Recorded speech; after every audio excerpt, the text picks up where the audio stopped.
Hurmatli obunachilar, mana S690 modelimizga yetib kelgan. Mana dizaynga o'zlaring baho beringlar. Faralari ham Li9 faralaridan oldi, arqa, qanotlari karbonli. Oporniy disklar sportivniy bayklarga o'xshaydi. Nimalari, cheshiklari juda ham ko'p. Sovutish sistemasi yaxshi bo'ladi bunda, qizib ketmaydi cho'mchaga.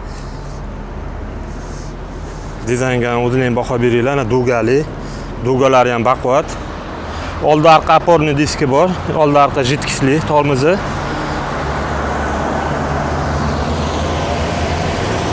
Arqa faralari ham mana Li9 farasiga o'xshar, chiqarishibdi, juda chiroyli chiqibdi. O'rindiq tayi ham, bagaji juda qulay bo'libdi, anchagina chuqur. Uncha narsa sig'ib ketadigan. Zaryadniy, dajdivigi bor, poliga bor. Hop, arqa bachoyida kaskasi bor. Hop, dальний, ближний, поворот, signal, parkovka knopkasi ham bor, parkovkadan chiqarish uchun. Hop, skori, 3 ta skorlarli, zadniy xoti ham bor. Mana avariyga alohida knopkasi ham bor. Hop, NFC kaliti bilan jihozlangan.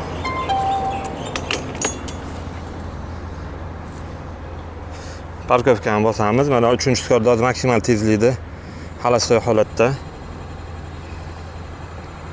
54 ekan xalostoy holatda maksimal tezligi. Hop, akkumulyatorga kelsak, 6 ta 32 amperli akkumulyator.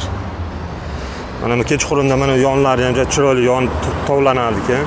Kechqurunda ajoyib ko'rinar ekan, arqa faralarini ham ko'rishlari mumkin.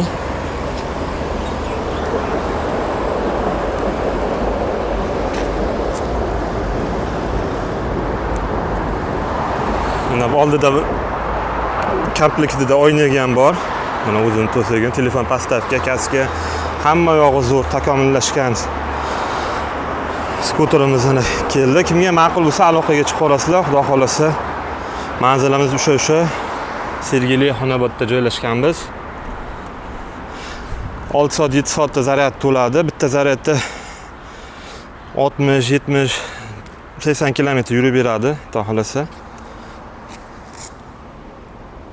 Kimga ma'qul bo'lsa, ana aloqaga chiqib olasizlar inshaalloh.